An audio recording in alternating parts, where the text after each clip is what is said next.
So, what if the secrets to getting wealthy weren't locked away in some complicated spreadsheet, but were actually hiding in plain sight in stories that are 4,000 years old? Today, we're going to dig into some ancient wisdom that is just as powerful now as it was back then.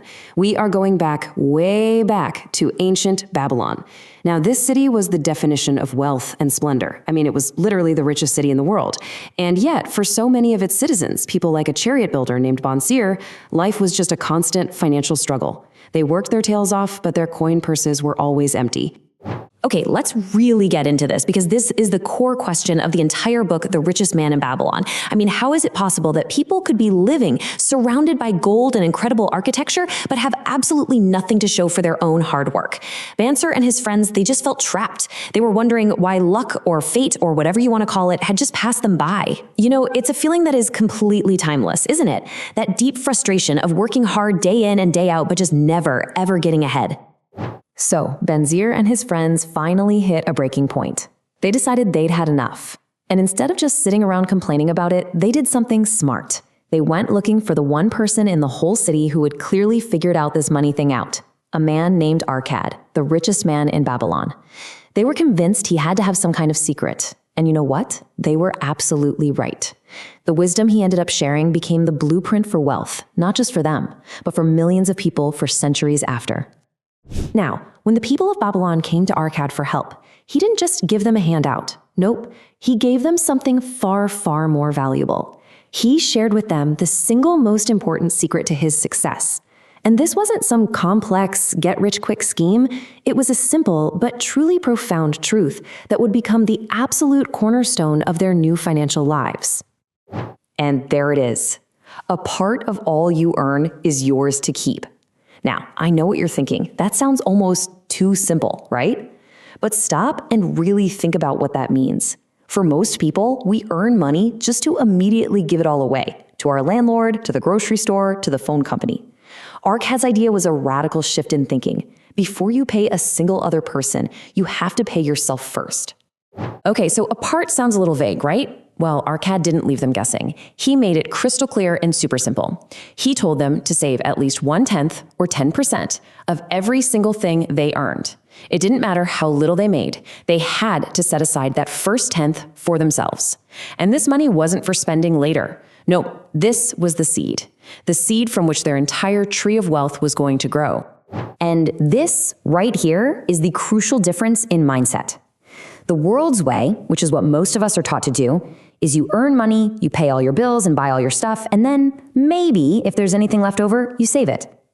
Babylon's way completely flips that script. You earn your money, and the very first thing you do, boom, take 10% for yourself. Then you learn to live off the other 90%. See the difference? Saving is no longer an afterthought.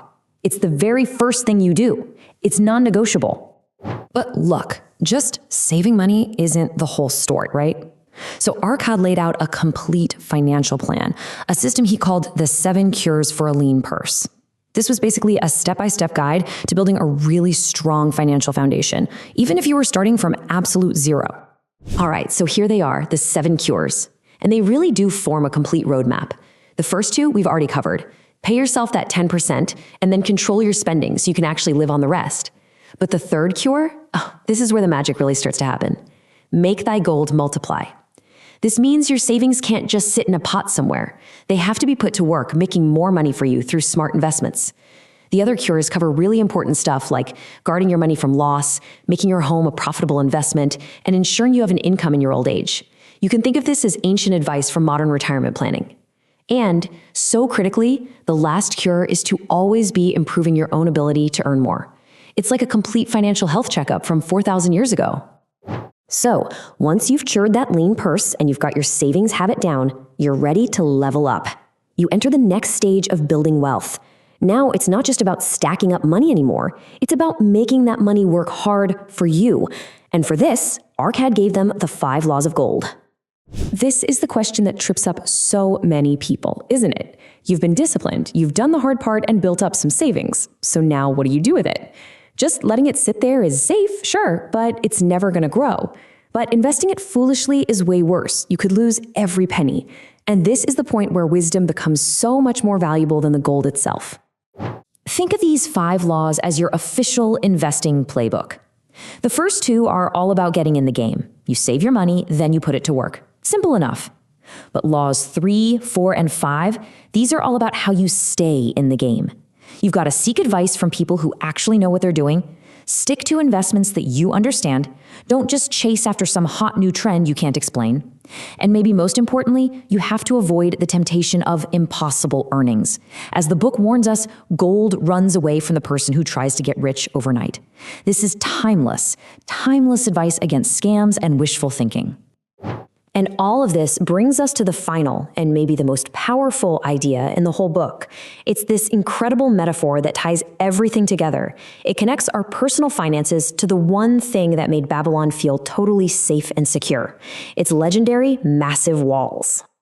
You have to picture this. Babylon was constantly under threat.